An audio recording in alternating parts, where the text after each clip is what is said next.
So welcome to Once Upon a Pandemic series with myself, Yvonne Redden. And this series is all about sharing stories on staying positive through these challenging times. And I'll be chatting to people from all around the globe. So today we are talking to an amazing lady, Rachel Gotto. Rachel is a keynote speaker, a clinical hypnotherapist, elite life coach, and now an author. So I have to say, if positivity exudes from anyone, it's definitely you, Rachel. You have just, and thank you so much for coming today and being part of this series. And how are you? I'm great, thank you. Actually, I'm really, really good, and I'm delighted to join you today, Yvonne. Thank you for inviting me. Tell me, how are you staying so positive? How are you staying, are you doing anything different this time around compared to last year? What are you doing to stay positive? Well, I suppose like everybody, Yvonne, I have days when I'm not so positive, Yeah. but, you know, I'm a great person for working on it when I don't come out of bed, you know, with that zing and, you know, spring in my step. I'm very good at just pausing and working on it. I have quite a lot of strategies that I do use because, you know, I find that, you know, what works today may not work tomorrow. Yeah. And, you know, so I think we have to be a bit fluid in how we cope with this lockdown. And of course, it's a longer lockdown and it's the winter, the days are short and the weather is, you know, as we know, it does in this gorgeous country, but it's not great. So I think that my routines that I don't move are definitely my gratitude list. And that is something that I might even do in the middle of the night. I have, you know, quite a lot of sleep problems, and sometimes you can get really bogged down in the night with thoughts and what ifs and woes. So the first thing I turn to is my gratitude list. So tell me what you mean, like a gratitude list. Tell people what that is and what it entails for you. Yeah, sure. Well, first of all, we do know that gratitude changes our brain chemistry. So that's the important thing. There is actually a physiological change when we focus on something that's really positive. So there is a purpose to doing it. It's not just some, you know, airy, fairy, long-winded thing. And so often when we're struggling, our brains naturally go to the negative. And that's part of the neuroscience thing. Our brains are naturally negatively wired. So what your brain likes to do is look in that filing system. And we all know this one at night, don't we? We think of one problem and then 15 come up. And it's a bigger problem, isn't it? Yeah. It is. And then you're going from problem to problem to problem. So basically, your brain is having a field day and it's going through the filing system of negative things or likely negative things to match that negative thing and firing them at you. So one way we can kind of tame that down and dull it down is to actually take charge, first of all, of the thoughts, and then figure out, what am I actually grateful for? Because even in our darkest of moments, there'll be something. And even it could be something as basic as I've got a roof over my head. It's as simple as that, isn't it? A gratitude list. Yeah, it is. It's about finding the positive in often very challenging times. Yeah. But you know, it is something that is very grounding.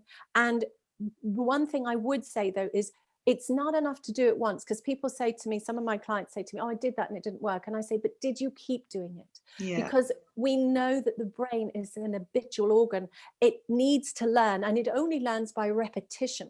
So do it every day. I do mine every day. I do it first thing in the morning when I open my eyes, and I do it last thing at night.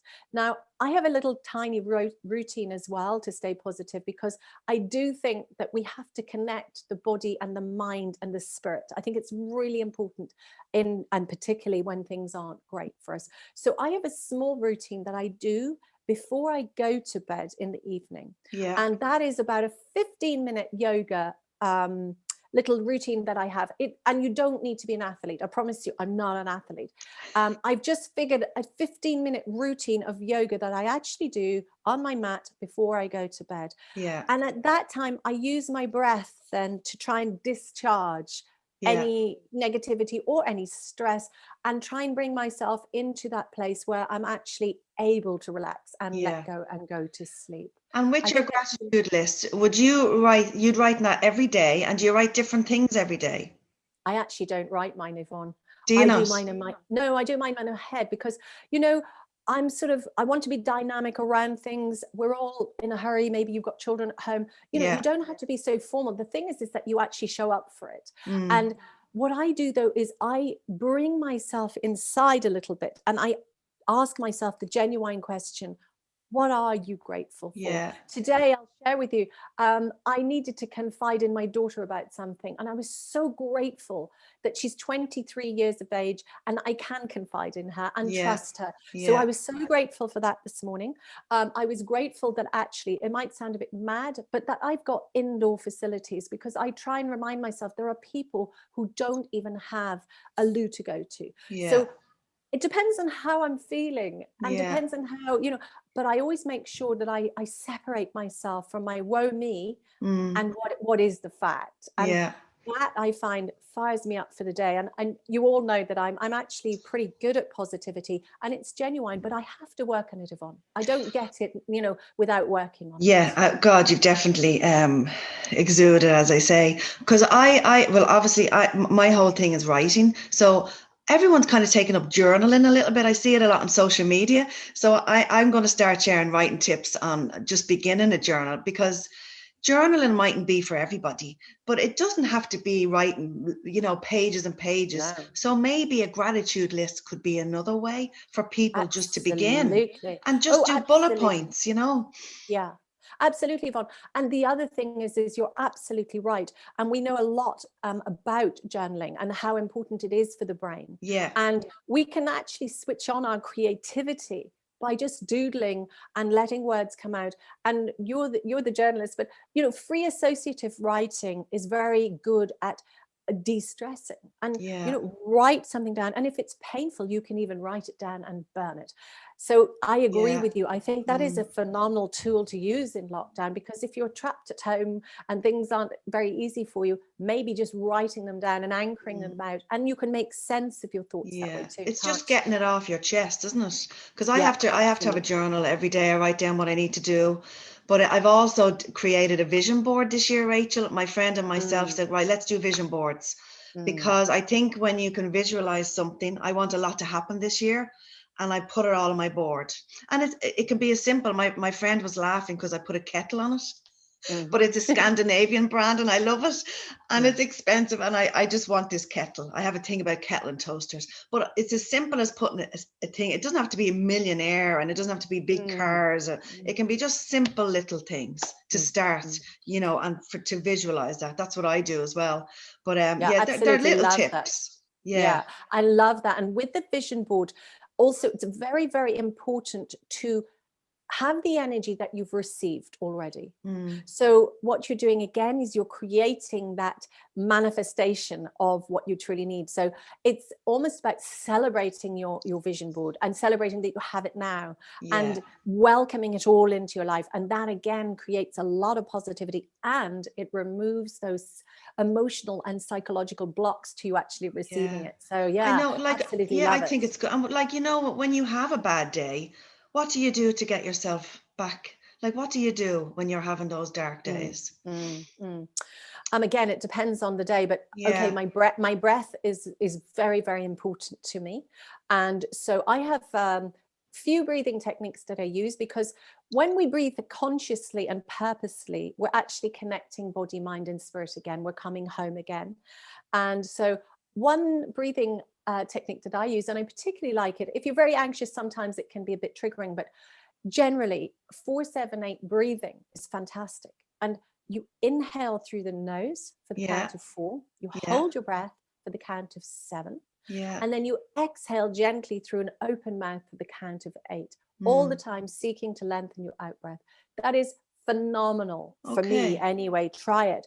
The other thing is getting out and pounding the roads. Yeah, absolutely. I see you on the hills in Galway. I'm out and about, because I know that we all know that exercise, 30 minutes of brisk exercise every day is equivalent to taking a mild antidepressant. So why don't we get out into nature, and even if you don't feel like it, even if it's raining, even if you're exhausted, I promise you'll feel better. Isn't that right? Oh, absolutely. Sure. I love it myself, and I swim a couple of times a week. People say, you're mad. I said, no, that's when I get my ideas. When I'm swimming, I think, oh, that'd be a good idea. And then I go home and write it down quickly before I forget. No, I have to. If I didn't walk, it would put me in a bad mood if I didn't get out for a walk. So it does affect me like that as well. I suppose, is there any particular, you've probably touched on that now, any routine or mantra that you do each day? Or is it as simply as getting up and doing the same, at the same time and just keeping busy? You're always busy. I'm always busy, but do you know, like everybody else, I can have times when it's sliding, and that's the time to catch it. Yeah. There's a lovely sentence that I think we could share with everybody, Yvonne, is I have phenomenal coping skills. That's a very empowering, strengthening, strong sentence. So if you're in a bit of a funk and you're going, oh, where's this going? Yeah. Just tell yourself, I have phenomenal coping skills. It really puts us back into our power and maybe just buys us a few minutes so that we move on to the next thing. But I am phenomenal. I have phenomenal coping skills. And how about I am ultimately lovable? I think through hard times, we forget to love ourselves. And I think that's one nice thing that we can do is have our little sentences that we offer ourselves and say, yeah, I am lovable and I'm doing my best. Yeah. And that's phenomenal. what we're very hard on ourselves, aren't we? And I think most women that I've spoke to for this, they all say the same. We are too hard on ourselves. And it's as simple as that. Just say to yourself, you're doing okay. You're doing a good job. You're managing with the kids. If homeschooling gets too tough, just stop it for a few days even. Don't put that pressure on you. I think my twins are 7, so I'm not putting that pressure on myself. If they read, they do a little bit of work at home, it's enough for 7-year-olds, I think. Absolutely. That's just my opinion though. But now we have to talk about your book. My book. Because my last question is to my guest is, if you could write your memoir title in 3 to 4 words, what would it be? You've done this. Please share the name of your title. Flying on the Inside. That's the title of my memoir. Amazing. And you have had the best year. The positive of the pandemic is definitely Rachel Gotto for me anyway. You've been amazing, and you got your book. You've got, maybe you can share a little bit about your book, about when it's coming. Yeah, thank you, Yvonne. And my success this year actually would not have happened without women like you. And I joined the Women's Inspire Network. I got a community around me on Twitter. My whole life changed through networking, actually. And that's just something for anyone, but I'm digressing. And wasn't the conference, remember the conference? I seen you on Sam Kelly's conference in October. And didn't you get in the top 3 of most viewed videos? I did. And your topic was being, tenacity. Tenacity. It's one of my favorite subjects. Yeah. But to go back to my memoir, Flying on the Inside, is the story of my life. And I don't know, Yvonne, but maybe some of our viewers don't know that I've led an extraordinary life of extraordinary of trauma and multiple trauma and losses and paralysis and prescription drug addiction and grief. And you can pile it all in there. So it's put into one book. And so my memoir will be published on the 1st of October this year. Yay! It's already, I know, I'm so excited and Brilliant. really feeling great about it. And it's available on pre-order now at Amazon. You can find me, Rachel Gotto, and look me up. Yeah. And and also stay in touch on social media, because it'll stay up to date with what's happening. But yes, so Flying on the Inside. It will be a bestseller, Rachel. It'll be a bestseller.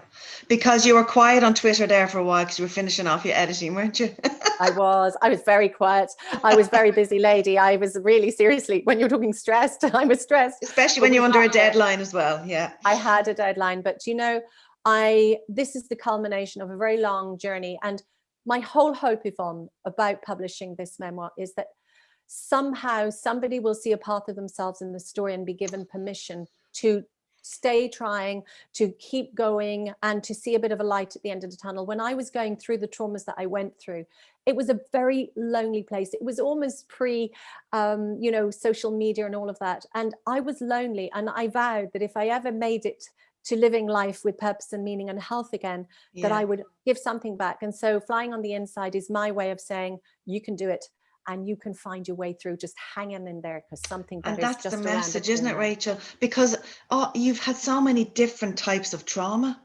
So it has to appeal to 1 in 5 people, 1 in 3 people. Well, let's hope. Let's hope. But it's not a book about gloom and doom. It is a very deep story. Yeah. But the whole thrust of it is inspirational in Yeah. its way of being written. I want people to be inspired to know that they too have a seed inside themselves. They do have the strength and the capacity and the capabilities to come through pretty much anything. And if I can do it, Yvonne, I promise you anyone can, really. And look, and like, have you written stuff before, or is this your first kind of stamp at writing? How did you find the writing process? The writing process is tough. And, it's having the courage, first of all, to trust that you can do it. And then, of course, you've got to go there and recreate those emotions and feelings. And, it's a tough process. Yeah. Actually, this whole project took probably about 3 years, about 3.5 years. Yeah. Yeah. So it's coming to the end. I had great editors, and that was brilliant. I had a lot of editing help, which really gave the book a finesse that it wouldn't have had without. But it'll be amazing. All I'd written to date really was poetry. And the funny thing is, I have to be miserable to write poetry.